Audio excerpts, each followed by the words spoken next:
Welcome to the Heart Rate Variability Podcast, where we explore the exciting science behind heart rate variability. The material discussed in this podcast should not be taken as medical advice. Please check with your medical provider to make sure any suggestions or strategies are right for you. Visit us at the OptimalHRV.com website to learn more about the Optimal HRV app, download a free copy of Matt's book, Heart Rate Variability, and also get show notes and additional resources around heart rate variability and its applications.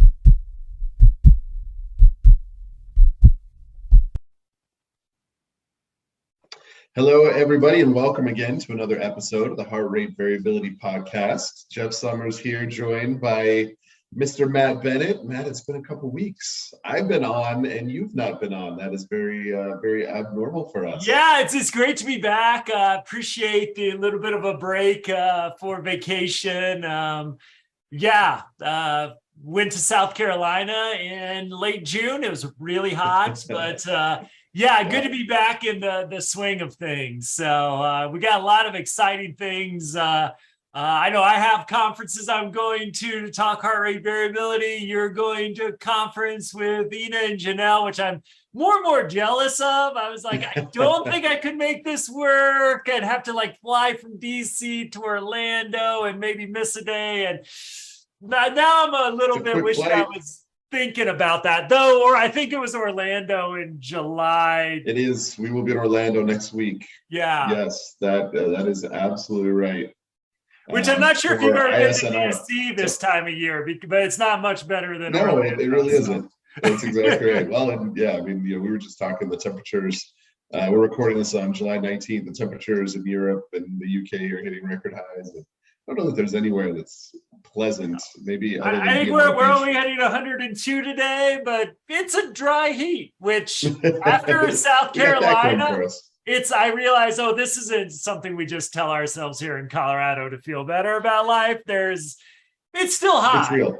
I'm not going to go outside a whole lot today, but the lack of humidity does help in certain ways. So people have it worse, and hopefully our friends over in the UK survive this because this is a different reality for our friends. So I know they're sweating and trying to cool down without the air conditioning that we have over here. So that's it. Yep, you said it.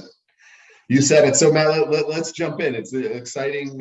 Some exciting news to kind of talk about today. A lot of our listeners know you're a prolific author and completed 2 heart rate variability books on HRV for organization and business within a year of each other, 18 months. I'd say 2. Let's go with 2. Yeah. Okay. I think it was a little quicker than that, but so clearly it's a passion of yours, right? And obviously we all know HRV is a huge passion of yours.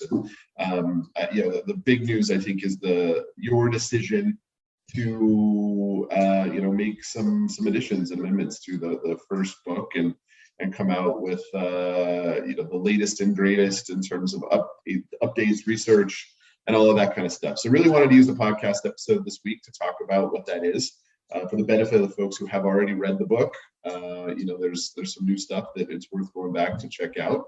And, obviously we'll give a little bit of context to folks who haven't, because I think there's probably a lot of folks that can still get a lot of value from it. So I guess the first question is why, after writing 2 books and, call it 2 years, again, I would argue it's more like 18 months. Why go back and revise the first book after such a short period of time? So a couple of big things. One is I have the biggest answer to that question is cognitive dissonance of knowing that I could put a better product out there, not feeling terrible about it because we've given a lot of free copies of this book out. So when I wrote the first version and the first, it was just heart rate variability, using biometrics as an outcome measure in trauma-informed organizations. So I've cleaned up the subtitle. My wife says my subtitles are way too long. So now it's just heart rate variability, the future of trauma-informed care. And for the folks that are not in the helping healing professions, and if you're new to this podcast, because Jeff, I know you and I have talked about it a lot, there's a movement in healthcare, social services, psychology to really understand the impact of trauma and really set up our systems, our interventions to help folks heal from trauma so they don't take the cognitive, social, emotional, and medical health impacts of that further on in their life. So kind of gives you an idea of when I say the future of trauma-informed care, where I see this updated, revised version going. And it did hit 100 additional pages. So when we talk about a updated and expanded, yeah, it just wasn't like updating the introduction. It has whole new sections in it. So there were a couple drivers of that. One is just my own learning curve. When I write books, I sort of look at what's out there and look for gaps in what's on Amazon or on other bookstores and kind of say, could I write a book better than nothing? And there was no real practical book on heart rate variability out there at the time, 2 or so. And, I started to write that even, probably 2.5+ years ago. And so it's like, okay, I have an evolving expertise on this.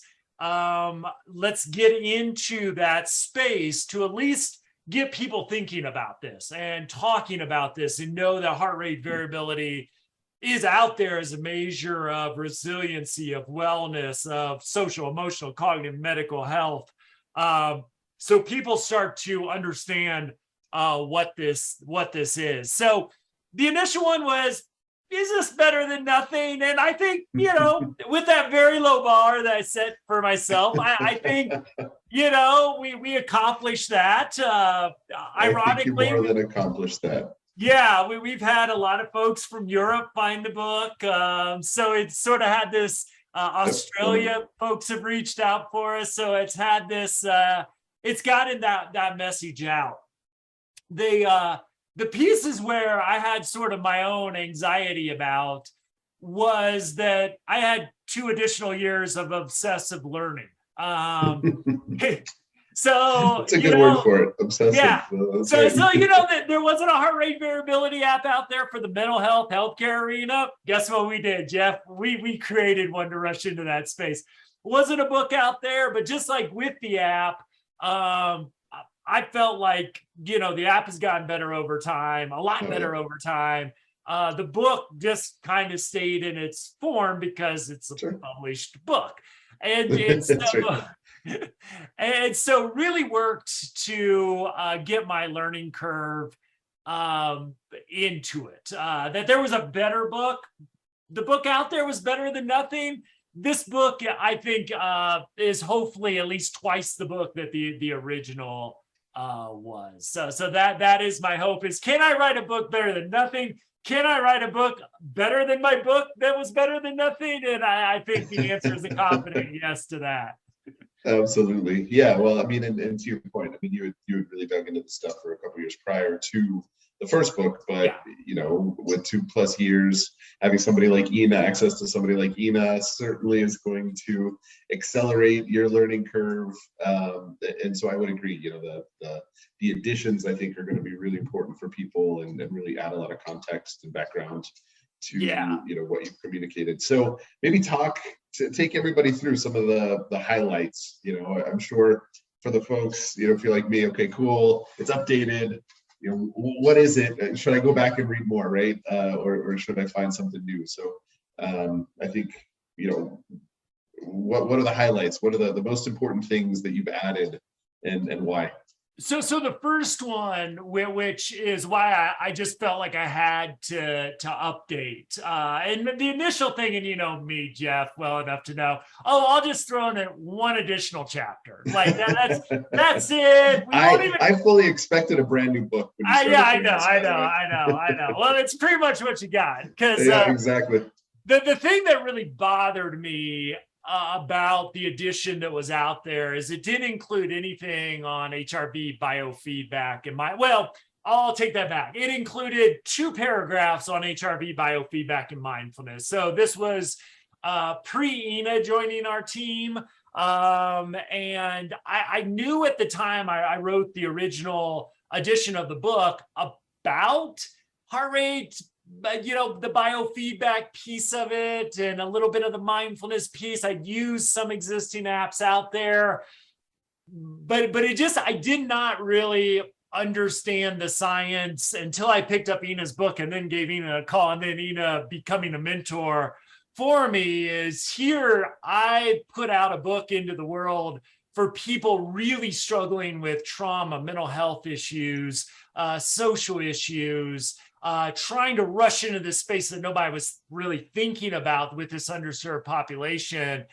And the book that I wanted to educate people was missing really anything of substance around how we can use residency frequency breathing, HRV biofeedback, mindfulness to help heal trauma.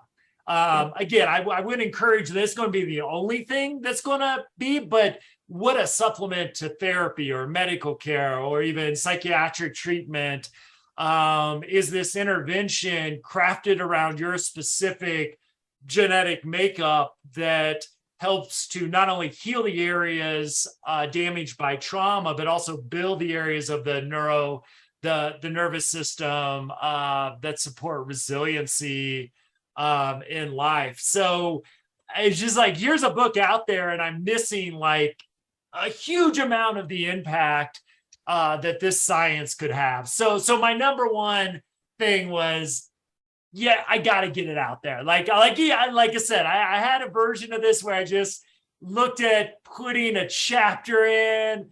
Really would have been an easy thing to do, but that was like, I knew I had to get that in. So when you talk about drivers, at least one of them was, here is this intervention that helps people heal. So not only are we tracking progress in services and care, we're also providing an intervention that can help improve heart rate variability over time and help build that vagal brake, calm the sympathetic reaction, build the prefrontal cortex, all those things.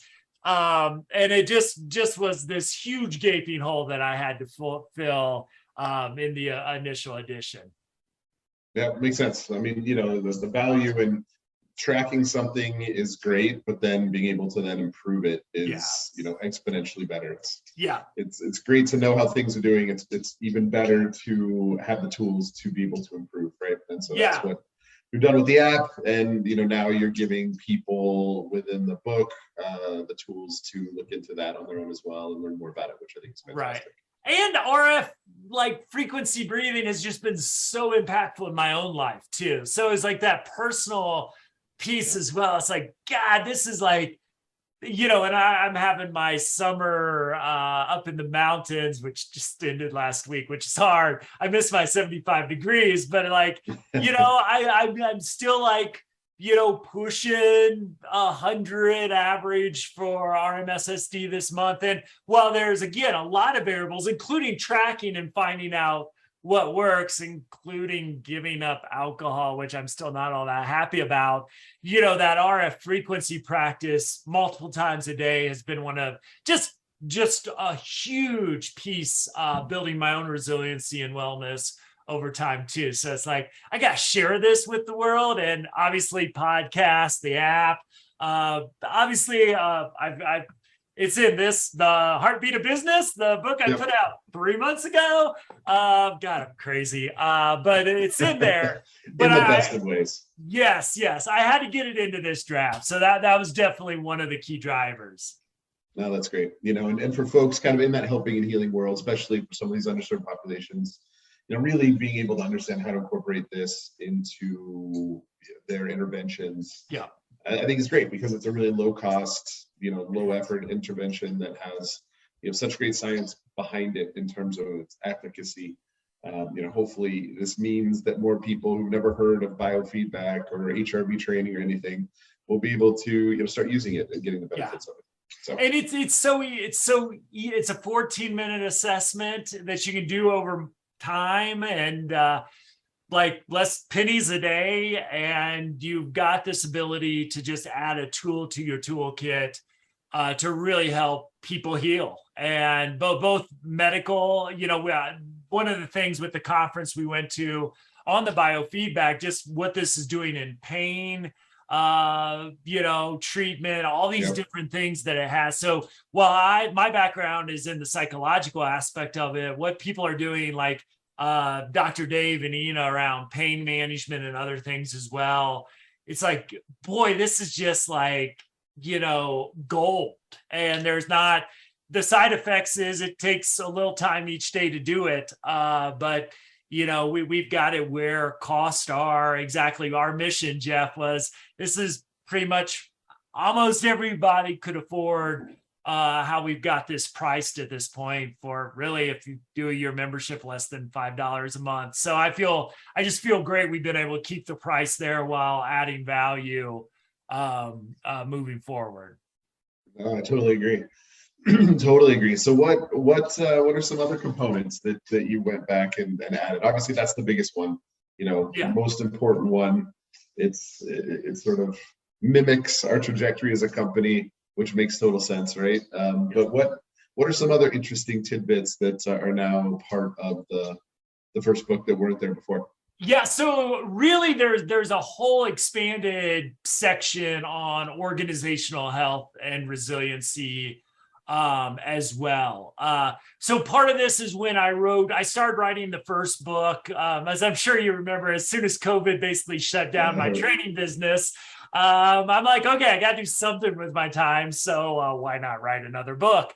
So that took all of like 4 weeks. Yeah, but it was like really early on. It was the spring of 2020 when I started writing. So, with obviously I was thinking about the healthcare of the workforce at that point. I was thinking about organizational health and wellness, but I don't think we fully understood how much COVID, as well as things we didn't really know at the time, like the political environment getting even violent in our country. I believe I hit published right before the murder of George Floyd. So, I mean, so much has happened since hitting publish for that first book, and just as what's gone on in our society, but also specifically with helping organizations who go to work every day to fight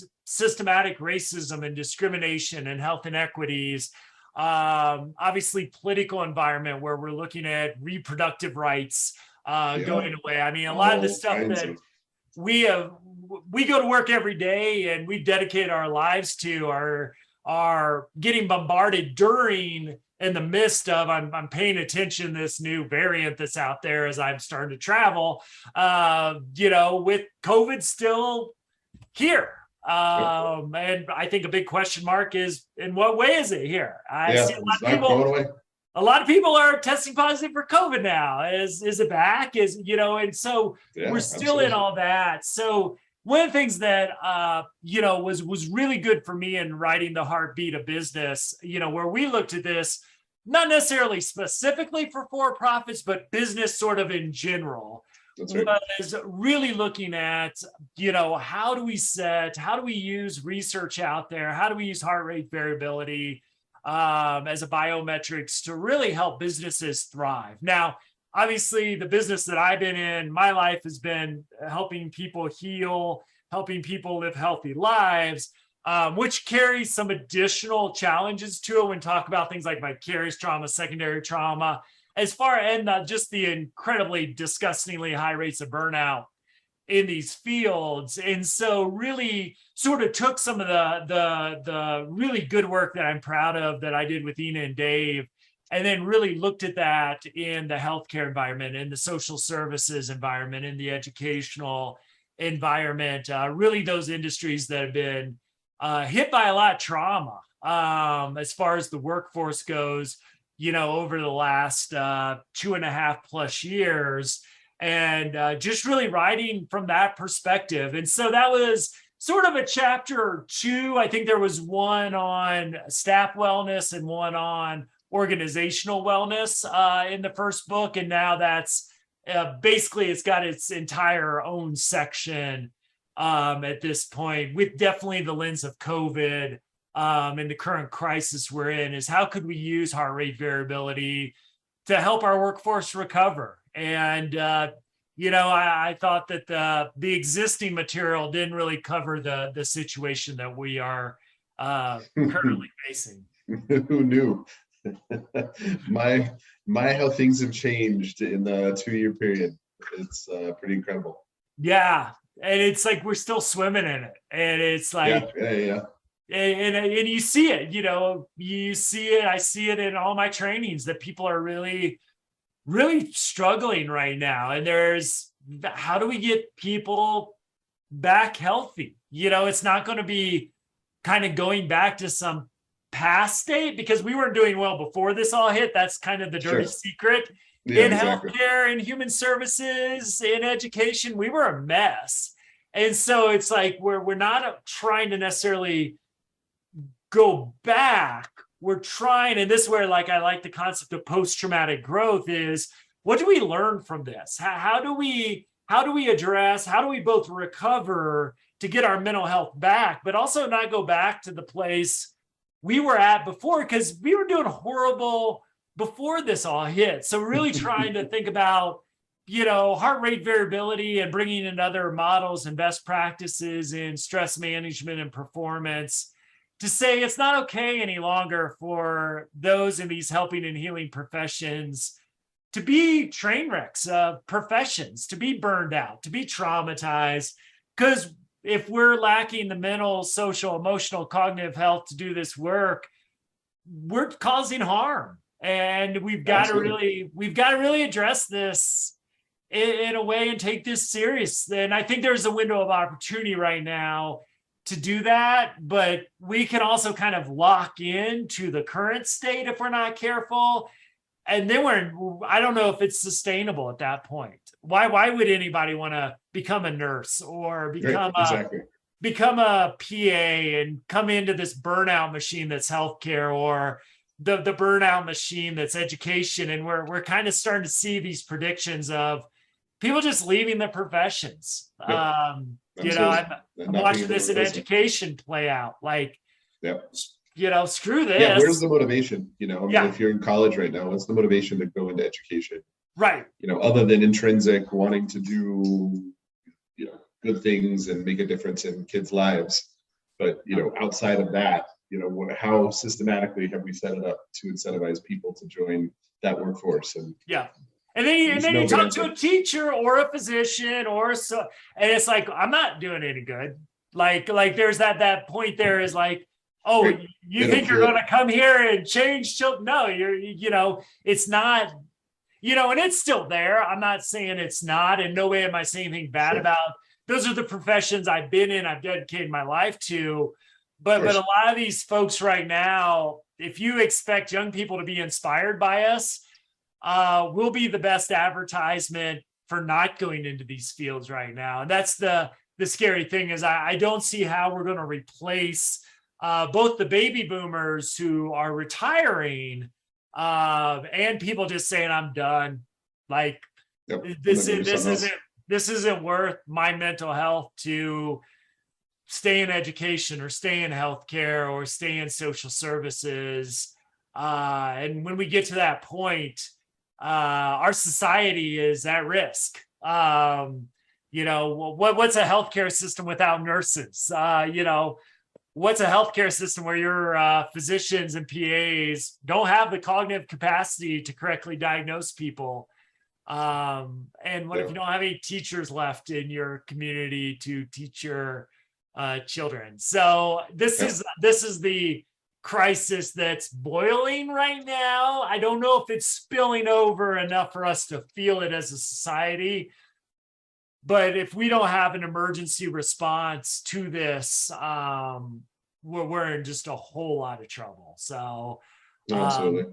And I mean, heart rate variability quantifies it. Like, okay, we're a mess right now. What does that mean? Let's quantify that. So when we try to address some of these systematic issues, some of these long-standing,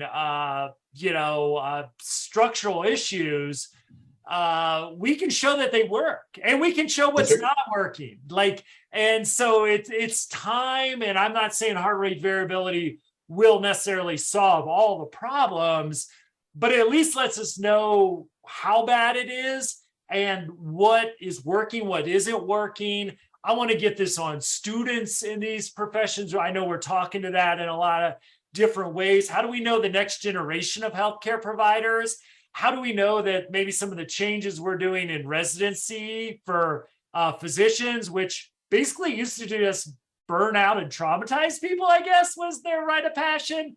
How do we know that we're creating healthy, professionals and not destroying them before their first official day as a physician, And so let's look at this and let's find ways collectively that we know, using heart rate variability as a measure of the stress response, where we can gather data around this, find those best practices. I think the book, both the Heartbeat of Business and the Future of Trauma-Informed Care, both really put forth structures and thinking that take us well beyond where we currently are at, as far as how we can use this in a cost-effective, in a practical, in a simple way to transform these systems. And it's exciting to be part of some of these initial conversations, but we got to quickly go from these outlying innovators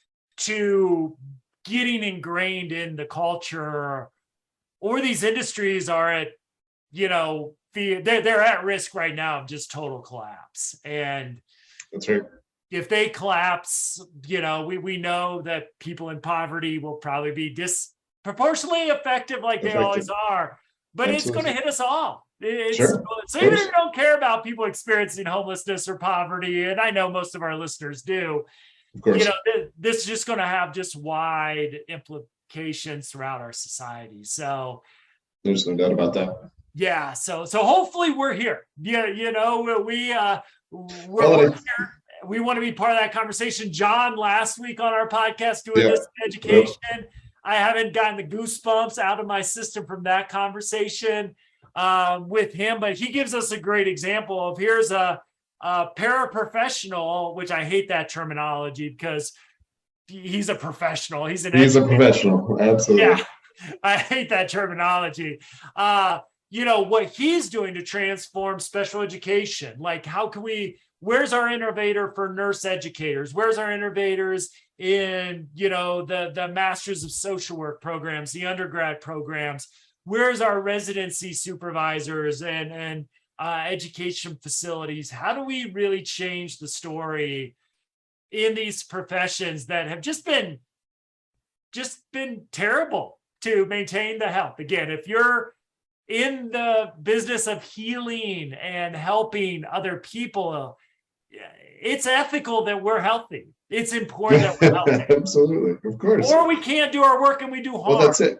Exactly. That's exactly right. I mean, it's just a quality of work issue.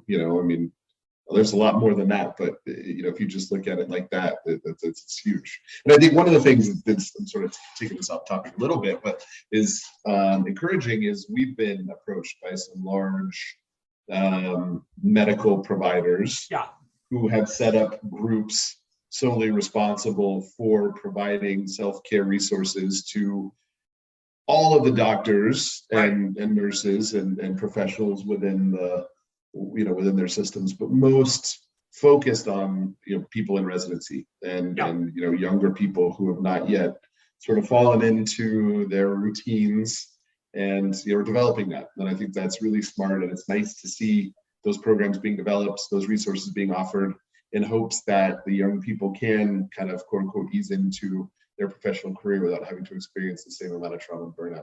Absolutely. Imagine what if we change the paradigm here, Jeff, and instead of physicians exiting their training and education burned out already, what if they were healthier than when they entered school? Like, we're talking to some psychology and social work programs as well. we know these fields are devastated by burnout and trouble. What if they were healthier after their college training experience, because we taught them how to be resilient. We set up systems to help them be resilient. It doesn't mean that they won't face challenges. I'm not talking about like not challenging students. Well, that's resiliency, right? Being able to bounce back and manage those challenges. But if we're graduating burned out people already, what are we doing? What are we doing? Like, it just gets worse from there. Exactly. You know, and so, you know, I love these. Again, right now it's more of the innovators, the people, and a lot of people who've heard about RF frequency and biofeedback is tools and HRV. And it's just like, you know, I think we're in a critical time where, I always know we've got to kind of do proof of concept with some of this stuff, but it's like, I mean, now is the time. So if you're listening to this and you're just like, well, I don't know, are we ready? Just reach out to us. Like I said, I think right now we've got people entering, whether it's undergrad, whether it's graduate work, whether it's doctoral work,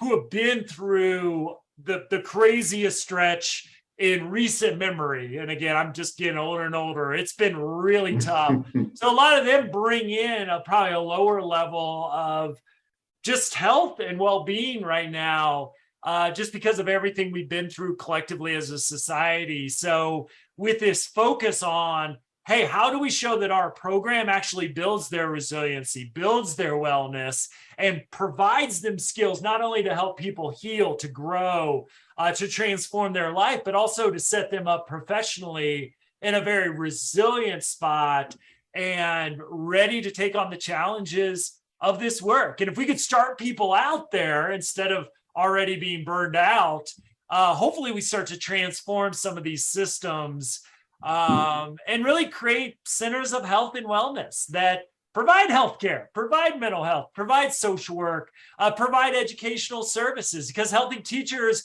are going to promote more resilient students.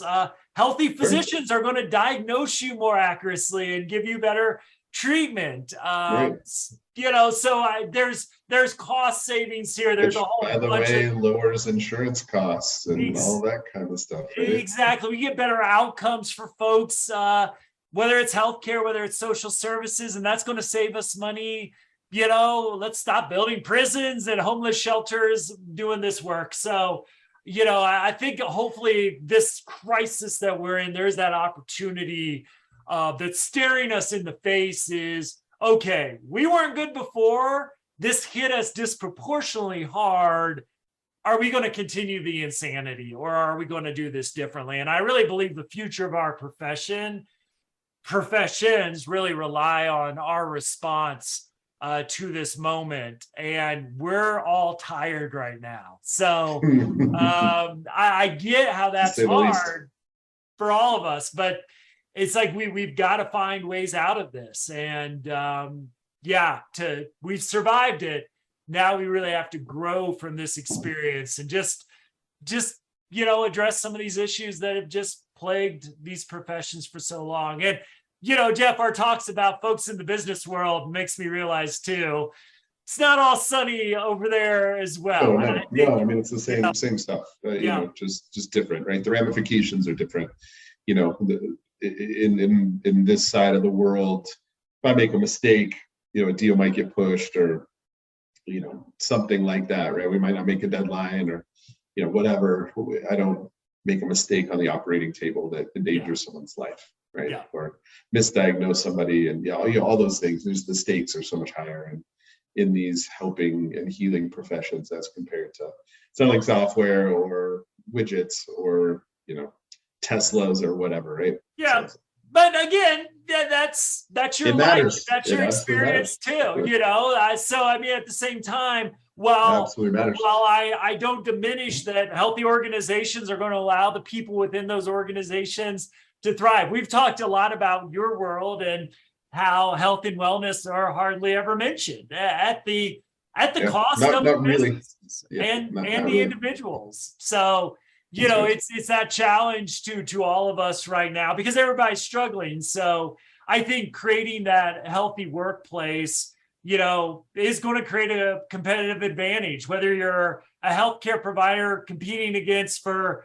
staff with other healthcare providers, or whether you're a software business competing with other software companies. A healthy, engaged, motivated workforce is going to be good. And, if you're happy at work, you're going to be happier at home. It's that piece, as well. So hopefully this is a call to all of us. And, I really am proud of the Heartbeat of Business. We're getting some really great feedback on that one. That was just a pleasure to work with Dave and Enon. And I'm so glad I don't know where I found the space to do this, honestly, because I'm in these huge projects as well, but I'm so glad that a little bit of time opened up to really, address the big gaping holes that I was seeing in the first edition. So it is up on Amazon now in not audiobook, but paperback. Got a hardback copy out there, an ebook. If you're in Kindle Unlimited, you can get it for free. It's the first time I've kind of tried to do that. So, and also we'll be putting it up on our website as well. So if you're looking for a free copy and you're listening to this podcast, we'll probably throw a free PDF your way if you reach out to us. So Matt at optimalhrv.com. Just reach out to me. I may throw you back a free PDF of the book. So we want to get this out there to anybody that's interested right now, to be a positive, hopefully offer some positive solutions to this really challenging time. That's it. And we will also be at ISNR next week. If any of our listeners will be there, come by the booth, say hello. Love to, always a pleasure meeting customers and fans and people who are interested in what we're doing. So Matt, thanks for the time today. I think it was great to help everybody understand what's new, why it was important, why it's going to matter for them. Because, to go back and kind of read back through a book that you've already read, you just want to make sure that there's enough new there that's going to make it worth your while, because there's always a million books on everybody's list. So I think I promise at least half of it is revised and 100 new pages. So exactly. I was going to say, if anybody's listening today, I don't think they're going to have that second thought moving forward. So absolutely. As always, Matt, a pleasure. Thanks to all the listeners. We appreciate everyone's time and interest, and we look forward to seeing everybody on the next podcast next week. Take care, everybody. Jeff, great to see you, my friend. You too. Stay safe.